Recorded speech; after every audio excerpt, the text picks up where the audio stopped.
Chapitre 1. Le murmure des abysses. KLN n'était pas un soldat, ni un espion. C'était un pilleur d'épaves, un chasseur de trésors des temps modernes. Son submersible, le Triton, un bijou de technologie acheté à crédit et amélioré avec des pièces volées, était sa véritable maison. Et sa dernière obsession portait un nom, l'Ophélie, une frégate du XVIIIe siècle qui aurait sombré avec une cargaison d'or destinée à financer une guerre oubliée. Les archives le plaçaient au cœur du seuil de Poséidon, un détroit stratégique désormais classé zone d'exclusion militaire. Les rumeurs sur les quais d'Athènes allaient bon train. On parlait d'un nouveau système de défense, une barrière invisible. Les pêcheurs qui s'étaient approchés trop près racontaient des histoires de lumière verte sous-marine et de leur sonar devenant soudainement muets. KLN, un sourire ironique aux lèvres, balayait ses contes de marins. Pour lui, ce n'était que de l'intimidation pour garder les curieux à l'écart d'exercices militaires. « Tu es fou, K », lui avait dit son vieil ami mécanicien, les mains pleines de graisse. Il ne plaisante pas. J'ai entendu un officier parler d'un SM. Pas des mines classiques. Quelque chose d'autre. KLN avait tapoté la coque en titane du Triton. Cet engin est conçu pour résister à la pression des fosses abyssales et son sonar est le meilleur du marché civil. Je passerai à travers leurs jouets comme un fantôme. La nuit de la plongée était sans lune. Le Triton glissa sous les vagues dans un silence presque parfait. À 200 mètres de profondeur, KLN activa son sonar passif, écoutant l'océan. Rien. Pas le moindre ping d'un sonar actif militaire. Le silence était total, anormal. Il naviguait à l'aveugle, se fiant uniquement à ses cartes bathymétriques. Alors qu'il approchait des coordonnées de l'épave, une alerte discrète clignota sur sa console, anomalie magnétique détectée. Multiple. Non naturel. Sur l'écran, des dizaines de points fantômes apparurent une fraction de seconde avant de disparaître. Ils ne bougeaient pas. Ils attendaient. Intrigué, il stoppa les moteurs. Les points réapparurent, plus stables cette fois. Ils formaient un motif, une grille lâche s'étendant sur des kilomètres. Il zooma. Les signatures étaient minuscules, de la taille de ballons de football. Elles flottaient à différentes profondeurs, immobiles, silencieuses. Ce n'était pas un champ de mine classique. C'était une toile d'araignée. Une vague d'appréhension le submergea. L'histoire du mécanicien sur l'ESM lui revint en mémoire. Il consulta ses capteurs, hydrophone, magnétomètre, rien. Ces choses étaient conçues pour être indétectables, sauf si l'on savait exactement quoi chercher. Elles n'émettaient rien. C'était une défense passive, dormante. Soudain, une signature massive apparut sur son sonar longue portée, à la limite de la zone d'exclusion. Un porte-avions, escorté par 2 frégates. Le monstre d'acier avançait lentement, majestueusement, droit vers le piège. KLN comprit alors. Ce n'était pas pour lui. C'était pour eux. Il était sur le point d'assister à une démonstration, une exécution. Il coupa tous les systèmes non essentiels, laissant le Triton dériver dans le courant, espérant que son silence le protégerait. À travers le hublot principal, il ne voyait que l'obscurité infinie. Mais il savait qu'elle était désormais peuplée. Des milliers de prédateurs mécaniques attendaient, leur cœur de laser froid et puissant prêt à s'éveiller. Le spectacle allait commencer. Chapitre 2. La symphonie des larmes d'acier. Le porte-avions, un colosse de la classe Nimitz, avançait avec une arrogance tranquille. KLN, depuis son poste d'observation involontaire, pouvait presque sentir la confiance de l'équipage. Sur son écran, le navire était un mastodonte ignorant le banc de piranhas qui l'attendait. Le moment du contact fut d'une banalité terrifiante. Le porte-avions franchit la ligne invisible du champ de mine. Pendant une dizaine de secondes, rien ne se passa. Puis, sur la console de KLN, les points fantômes s'animèrent. Ce ne fut pas une explosion. Ce fut un réveil. Des milliers de mines convergèrent vers la cible. Leur propulsion, de simples jets d'eau, était quasi silencieuse, un murmure dans le grand bruit de l'océan. Le mouvement était coordonné, intelligent, comme un banc de poissons prédateurs se jetant sur une baleine. Les premières mines atteignirent la coque. KLN s'attendait au fracas d'une torpille, à la secousse d'une charge explosive. À la place, il n'y eut qu'un sifflement aigu, presque inaudible, et des éclairs d'un vert aveuglant qui percèrent l'obscurité. À travers la caméra drone qu'il avait discrètement déployée, le spectacle était hypnotique et cauchemardesque. Les lasers à plasma, d'une puissance inouïe, n'entaillaient pas le métal, ils le vaporisaient. En une fraction de seconde, un trou parfaitement circulaire, de la taille d'un ballon, apparaissait dans la coque de 10 cm d'acier allié.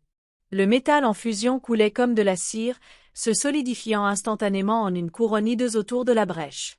Puis une autre. Et une autre. 10, 20, 50 trous en l'espace de quelques secondes. Les mines ne frappaient pas au hasard. Coordonnées par leur réseau maillé, elles perforaient la coque sous la ligne de flottaison, ciblant des compartiments spécifiques. Chaque trou était une blessure mortelle. L'eau s'engouffrait avec la furie de la pression hydrostatique. À bord du porte-avions, ce devait être la panique et l'incompréhension. Pas d'explosion, juste des dizaines de voies d'eau simultanées. Les alarmes hurlaient, mais les équipes de contrôle des avaries ne pouvaient rien faire. Pendant qu'ils tentaient de colmater une brèche, 5 autres s'ouvraient dans la section voisine. C'était une réaction en chaîne. La structure même du navire, affaiblie par ses perforations chirurgicales, commençait à gémir sous son propre poids et la pression des vagues. KLN vit l'une des frégates d'escorte tenter une riposte. Elle larguait des charges sous-marines. Les explosions secouèrent le Triton, mais elles étaient inutiles. Elles détruisirent quelques dizaines de mines, mais des centaines d'autres continuaient leur assaut implacable.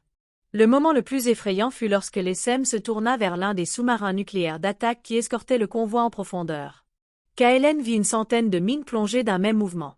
La cible était encore plus vulnérable. Un seul trou dans sa coque pressurisée, et le destin était scellé. Les lasers frappèrent. La caméra de KLN capta une image floue, une série d'éclairs verts, puis une contraction brutale de la coque du sous-marin. Ce ne fut pas une explosion, mais une implosion.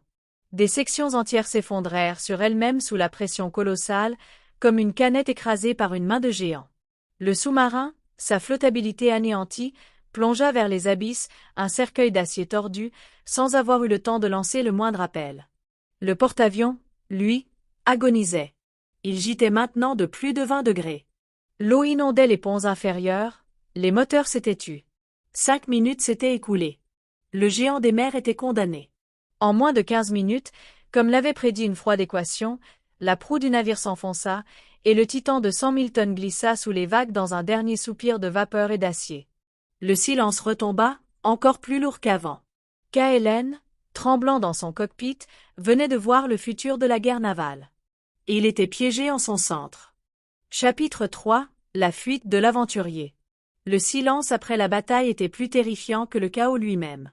L'ESM, sa cible principale éliminée, était retourné à son état dormant. Les milliers de points sur l'écran de KLN étaient de nouveau immobiles, une forêt de sentinelles silencieuses. Mais pour combien de temps? KLN savait que le Triton, avec sa signature magnétique et thermique, si faible soit-elle, pouvait être la prochaine cible s'il bougeait. Mais rester signifiait une mort lente par manque d'oxygène. Il devait tenter de s'échapper. L'épave de l'Ophélie et son or n'étaient plus qu'un lointain souvenir absurde. Son plan était désespéré. Il allait utiliser le mode furtif du Triton, une série de protocoles conçus pour l'exploration de zones volcaniques instables, éjection contrôlée d'eau refroidie pour masquer la signature thermique, coque polarisée pour minimiser l'empreinte magnétique et une propulsion par impulsion minimale. C'était sa seule chance. Lentement, centimètre par centimètre, il se mit en mouvement, naviguant entre les mines comme un agneau dans une meute de loups endormis. Chaque craquement de la coque du Triton sous la pression lui donnait des sueurs froides. Sur son écran, les points restaient inertes. Il était à mi-chemin de la sortie de la zone quand une alerte stridente retentit. Activité de l'ESM détectée. Plusieurs dizaines de points se dirigeaient vers lui. Il avait été repéré. L'IA de l'ESM, privée de cibles majeures, avait resserré ses paramètres de détection. Un simple submersible de recherche était désormais classé comme une menace. « C'est fini », murmura-t-il. Puis, il eut une idée folle, inspirée par la vulnérabilité même de ses armes. Ces mines étaient des prédateurs. Et les prédateurs peuvent être trompés. Il vira de bord et accéléra, non pas vers la sortie, mais vers l'épave du porte-avions qui gisait à plus de 1000 mètres de profondeur. Les mines, surprises par sa manœuvre agressive, le prirent en chasse. Il pouvait voir leurs silhouettes sombres dans la lumière de ses projecteurs, des sphères parfaites et menaçantes. Il fonça vers le chaos d'acier tordu du porte-avions. Juste avant l'impact, il éjecta un leurre acoustique et thermique, une torpille modifiée qui simulait la signature d'un mini-sous-marin, et coupa tous les moteurs du Triton. Le submersible glissa en silence et se logea dans la superstructure éventrée du pont d'envol, un abri précaire au cœur du charnier. L'ESM, attiré par le leur plus bruyant, l'ignora. Une dizaine de mines firent feu. Des éclairs verts illuminèrent l'intérieur de l'épave, projetant des ombres dansantes et macabres. Le leur fut vaporisé en moins d'une seconde. Puis, le silence. Les mines, leurs cibles détruites, se dispersèrent, retournant à leur veille passive. KLN était sauf, mais prisonnier. Prisonnier dans le ventre d'un géant mort, entouré d'une armée de tueurs silencieux. Il regarda ses réserves d'oxygène, 48 heures. Il était trop loin pour un sauvetage, dans une zone que personne n'oserait approcher. Il avait survécu à l'arme la plus sophistiquée du monde, pour mourir lentement dans un tombeau d'acier. Il ferma les yeux, l'ironie de la situation le frappant de plein fouet. Le chasseur de trésors avait trouvé l'épave la plus spectaculaire du siècle. Et il allait y rester pour l'éternité. À moins que... Il regarda les schémas du Triton. Il avait des bras manipulateurs, un chalumeau de découpe et une imprimante 3D pour les pièces de rechange. Ces mines étaient alimentées par des batteries à haute densité. Si une seule pouvait percer un porte-avions, que pourrait-elle faire pour un petit submersible en manque d'énergie? Une nouvelle lueur, non pas celle d'un laser mais celle de l'espoir, s'alluma dans ses yeux. La chasse n'était peut-être pas terminée. Elle ne faisait que changer de nature. Il n'était plus la proie. Il allait devenir un parasite, un saboteur. L'aventurier n'était pas mort. Il réfléchissait. Le piège se referme. L'idée centrale, le protagoniste, appelons-le Alex pour l'instant, arrête de fuir et utilise sa connaissance intime du système de mine laser pour tendre un piège. Il transforme l'arme de ses ennemis contre eux. Déroulement. L'appât, Alex sait qu'il est traqué sans relâche. Au lieu de se cacher, il se laisse délibérément presque attraper. Il choisit une zone stratégique, un canyon sous-marin étroit ou un cimetière d'épaves de navires, un endroit où les manœuvres sont difficiles et où les capteurs peuvent être trompés. Et la reprogrammation. Avant que ses poursuivants n'arrivent, il utilise une bouée de communication piratée ou un mini-drone pour envoyer une mise à jour de software cheval de Troie à une petite partie de l'ESM de mine le plus proche. Le code n'est pas destructeur, il change juste subtilement les protocoles d'identification amis ou ennemis, IFF, et la priorité des cibles. Et la confrontation.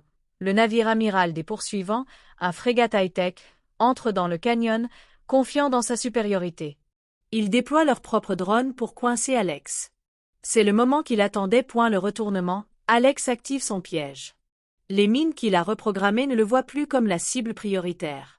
Elles identifient maintenant les drones de chasse ennemis comme des menaces. Une bataille chaotique s'engage sous la frégate, drone contre mine. Mieux encore, quelques mines cibles n'ont pas la coque blindée de la frégate, mais ses points faibles, les hélices, le sonar remorqué. Et la fuite et le gain. Pendant que la confusion est totale et que la frégate est immobilisée, pas coulée, juste neutralisée, Alex s'échappe. Mais il ne part pas les mains vides. Dans le chaos, son drone a réussi à aspirer une partie des communications ennemies. Dans ce flot de données, il y a une carte cryptée, une communication urgente à propos d'un point de rendez-vous lié au trésor. Il est passé de proie à prédateur. L'ombre sur la carte. L'idée centrale, fort de sa nouvelle intelligence, Alex chasse maintenant une information. Il doit comprendre la carte qu'il a volée et arriver au rendez-vous avant ses anciens poursuivants. Déroulement. Le décryptage, la carte est un casse-tête. Ce ne sont pas des coordonnées géographiques classiques. C'est un algorithme qui ne peut être résolu qu'en le superposant à des données spécifiques, courant marin en temps réel, anomalies magnétiques. Alex doit se rendre dans un ancien observatoire sous-marin océanographique abandonné pour obtenir ces données sans être repéré. La course contre la montre, le temps presse. Ses ennemis, furieux et humiliés, réparent leurs navires et analysent ce qui s'est passé. Ils savent maintenant qu'il peut manipuler leur technologie. Ils se lancent à sa poursuite, mais ils sont en retard et aveugles. Ils ne savent pas où il va. La révélation. En décryptant la carte, Alex comprend que le trésor légendaire n'est pas seulement un objet. C'est peut-être la source d'énergie fusion froide qu'il avait imaginée pour ses mines, ou l'épave d'un vaisseau ancien doté d'une technologie inconnue. Le point de rendez-vous est l'endroit inconnu des hommes. La carte lui livrait la dernière pièce du puzzle pour atteindre le trésor. Devenir le chasseur. Alex arrive sur les lieux indiqués mais rien. Rien, il y a plus. D'observatoire. Chapitre 4, la piste du cartographe fou. Les années avaient érodé l'idéalisme de Kael, le transformant en chasseur. Il ne cherchait plus seulement un trésor, il traquait une obsession. Les murmures d'un manuscrit signé par Babylon l'avaient mené dans les ruelles labyrinthiques d'Alexandrie, un port où les secrets s'échangeaient comme des épices. Sa cible n'était pas un homme, mais un fantôme, un cartographe ottoman du XVIe siècle, surnommé l'astronome fou, qui aurait été le dernier à voir une carte menant à l'île non répertoriée. La difficulté? Ses archives avaient été dispersées, vendues à des collectionneurs sans scrupules. Kael passa des mois à infiltrer des ventes aux enchères clandestines, à soudoyer des conservateurs et à se battre dans des tavernes pour des fragments de parchemin. Chaque pièce du puzzle était un combat. Il apprit à déchiffrer des codes astronomiques complexes, à naviguer en se fiant à des constellations oubliées. Il n'était plus un simple aventurier, il était devenu un prédateur intellectuel. Une nuit, dans la cave humide d'un antiquaire véreux, il mit enfin la main sur le journal personnel du cartographe. Entre deux pages, une carte marine dessinée à l'encre invisible ne se révélait qu'à la chaleur d'une flamme. Elle montrait une route impossible, un passage à travers une chaîne de tempêtes perpétuelles connue sous le nom de souffle du Léviathan. Au centre de ce chaos, une petite île, marquée d'un seul mot, Asrar, secret, en arabe ancien. Mais il n'était pas seul. En sortant de la boutique, une silhouette se détacha de l'ombre. C'était Zafira, une mercenaire et historienne rivale, aussi brillante que mortelle, engagée par un consortium qui voulait le manuscrit pour asseoir son pouvoir. Un duel bref et brutal s'engagea. Ce ne fut pas un échange d'épées, mais de couteaux et d'agilité. Kael réussit à s'échapper, mais avec une profonde coupure au bras et la certitude glaçante que la course pour l'île Asrar avait commencé. Il avait la carte, mais elle connaissait désormais sa destination. Le souffle du Léviathan. Kael acheta un cotte rusé mais robuste, le vagabond des sables, et engagea un équipage réduit au silence par l'or. Il savait que la discrétion était sa seule alliée. La traversée du souffle du Léviathan fut un enfer. Des vagues hautes comme des collines s'abattaient sur le pont, le vent hurlait comme une âme en peine, et la pluie glaciale tentait de les noyer. Le mât principal craqua, menaçant de se briser à tout instant. L'équipage, terrifié, voulut faire demi-tour. C'est là que le chasseur en Kael prit le dessus. Avec un calme glacial, il prit la barre, naviguant d'instinct, lisant les vagues comme personne. Il utilisa les techniques de navigation apprises dans les vieux grimoires, des méthodes que plus personne ne maîtrisait. Il devint la volonté de fer du navire, dormant à peine, le visage fouetté par les embruns, les yeux fixés sur un horizon qui n'existait pas. Après des jours qui semblaient des semaines, le bateau de Zafira apparut à l'horizon, un navire plus moderne et plus rapide qui avait mieux résisté à la tempête. Une course-poursuite s'engagea au cœur de la tourmente. Kael n'essaya pas de la distancer, mais de la piéger. Il vira brusquement, menant son petit bateau dans un étroit passage entre deux récifs acérés, une passe que seule sa carte délabrée indiquait. Le vagabond des sables racla la roche, mais passa. Le navire de Zafira, plus large, fut forcé de contourner, lui offrant de précieuses minutes d'avance. Enfin, à travers un rideau de brume, l'île Asrar se dessina. Ce n'était pas un paradis tropical, mais une forteresse de granit noir battue par les vents, sans une seule plage, seulement des falaises abruptes. Un lieu conçu pour ne jamais être abordé. Tandis que son ancre raclait le fond d'une crique cachée, Kael regarda le sommet de l'île. Le trésor était là. Mais la véritable épreuve ne faisait que commencer. Il n'était plus seulement chassé par Zafira, il était maintenant le prisonnier volontaire de cette île oubliée du monde. L'ascension de l'île Asrar fut le dernier test, une épreuve de pure volonté. Kael escalada les falaises de granit noir, ses doigts ensanglantés s'agrippant à des prises aiguisées comme des lames de rasoir. Le vent tentait de le précipiter dans les vagues déchaînées en contrebas. Il n'était plus guidé par l'appât du gain, mais par une nécessité viscérale de comprendre. Au sommet, il ne trouva ni temple grandiose ni forteresse. Juste un simple mausolée de pierre, si ancien que la nature avait commencé à le réclamer. La porte, massive, n'avait pas de serrure. Elle s'ouvrit en pivotant sur un mécanisme de contrepoids quand il appuya au bon endroit, une énigme de pression qu'il résolut en se souvenant des plans du cartographe. L'intérieur était une chambre circulaire, austère et silencieuse. Au centre, sur un piédestal de basalte, reposait non pas un coffre, mais un livre. Sa couverture était faite d'un cuir sombre et lisse, sans aucune ornementation. Il était lourd, dense. Kael l'ouvrit avec une précaution religieuse. Les pages n'étaient pas de parchemin, mais de fines feuilles d'un alliage métallique qui ne reflétait pas la lumière. L'écriture était magnifique, une calligraphie ancienne, anguleuse et précise, de l'arabe archaïque, proche de l'écriture babylonienne. Kael, grâce à ses années de recherche, put déchiffrer quelques mots. Mais à la première page, sous la signature unique et inimitable de Babylon lui-même, une phrase avait été traduite en grec ancien, comme pour s'assurer qu'elle soit comprise par les futurs érudits. Alad la l'île d'Iln. Puis, en dessous. Kael sentit un frisson le parcourir. Justice pour les justes. Il s'attendait à de l'or, des joyaux, le secret de l'immortalité, mais il trouva une idée. Une idée si simple, et pourtant si terrifiante dans ses implications. Qui décide qui est juste? Et quelle justice est refusée aux autres? Il comprit que ce n'était pas un trésor, mais un fardeau. Une arme philosophique capable de construire des empires ou de les réduire en cendres. Tu comprends, maintenant? La voix de Zafira résonna dans la chambre. Elle se tenait dans l'encadrement de la porte, son arme rengainée. Elle ne le regardait plus comme un rival, mais comme un initié. Le consortium pour qui je semblais travailler, ils pensent que cette loi leur donnerait le droit de juger le monde, d'éliminer leurs ennemis en toute légitimité, continua-t-elle. Mais ce livre n'est pas un permis. C'est un miroir. Elle s'approcha lentement. Je ne suis pas une mercenaire. Je suis la dernière gardienne d'une lignée qui remonte aux scribes de Babylone. Nous ne protégeons pas ce livre du monde. Nous protégeons le monde de ce livre. L'humanité n'est pas prête pour une telle vérité. Elle l'utiliserait pour justifier le pire. Kael la regarda, voyant enfin la solitude dans ses yeux.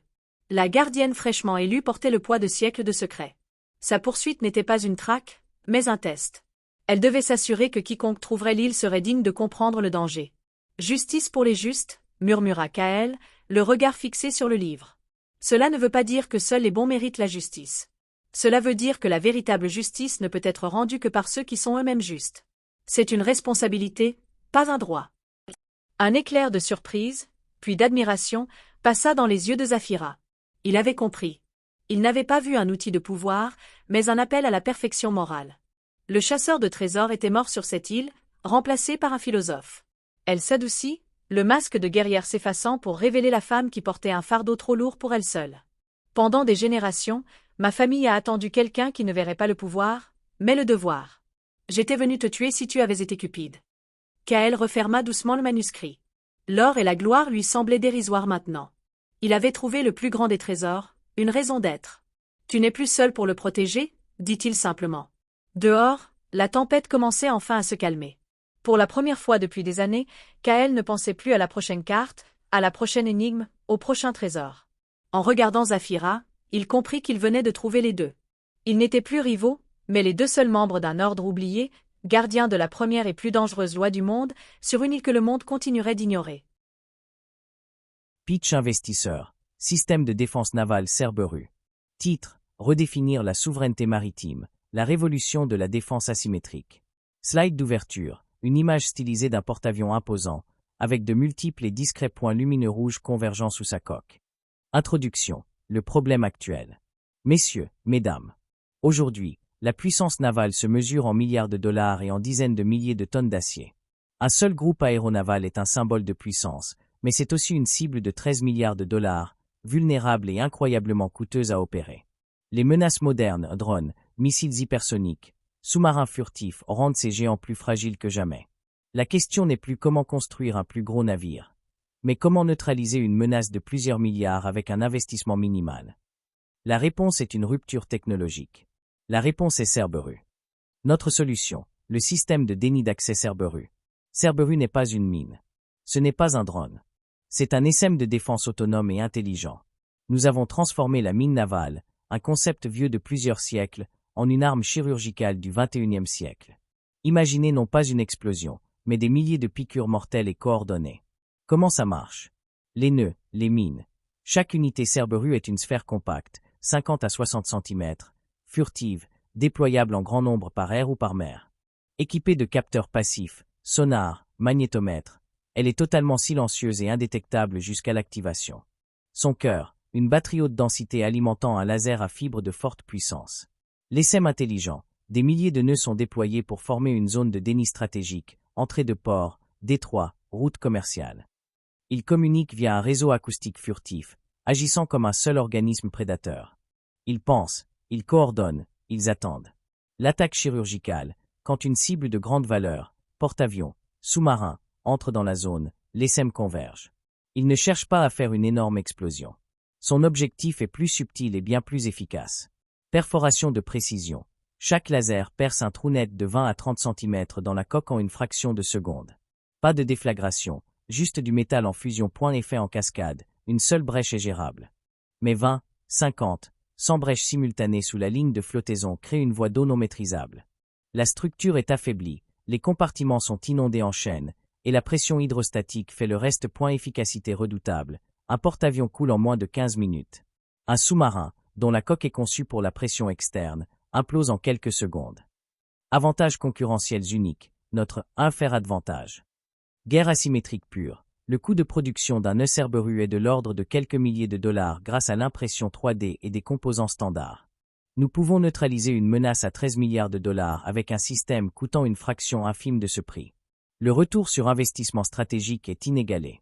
Indétectable et incontrôlable, contrairement aux torpilles ou aux sous-marins, notre système est passif. Il n'émet rien avant l'attaque. Le déminage d'un champ de mine classique est possible. Nettoyer un SM intelligent, furtif et mobile est un cauchemar logistique et technique. Production de masse et déploiement facile. Notre modèle de production est scalable à l'infini. Des milliers d'unités peuvent être produites rapidement et à bas coût. Le déploiement ne nécessite pas de navires spécialisés. Zéro risque humain. C'est un système entièrement autonome. Aucune vie alliée n'est mise en danger lors de son utilisation. Le marché, une nécessité globale. Notre marché n'est pas seulement la défense, c'est la souveraineté. Client primaire, les marines nationales cherchant à protéger leurs côtes et à établir des zones de déni d'accès à moindre coût. C'est la solution idéale pour des pays souhaitant dissuader des puissances navales bien supérieures. Client secondaire, protection d'infrastructures critiques, ports commerciaux, plateformes pétrolières, parcs éoliens en mer, câbles de communication sous-marins. Potentiel de croissance. Nous estimons le marché mondial des technologies de défense côtière et de déni d'accès à plus de 20 milliards de dollars d'ici 2030. Cerberus n'est pas un simple produit sur ce marché, c'est le disrupteur qui va le redéfinir. Appel à l'action. Cerberus est plus qu'un concept, c'est un changement de paradigme. Nous avons finalisé les simulations physiques et les algorithmes de l'ESM. Nous cherchons un investissement de un montant de l'investissement pour développer les premiers prototypes fonctionnels et réaliser une démonstration en conditions réelles d'ici 18 mois. Rejoignez-nous pour construire le futur de la dissuasion navale. Ne laissons plus la suprématie des mers être une question de taille, mais d'intelligence. Investir dans Cerberus, ce n'est pas investir dans une arme, c'est investir dans un avantage stratégique décisif pour les décennies à venir. Merci.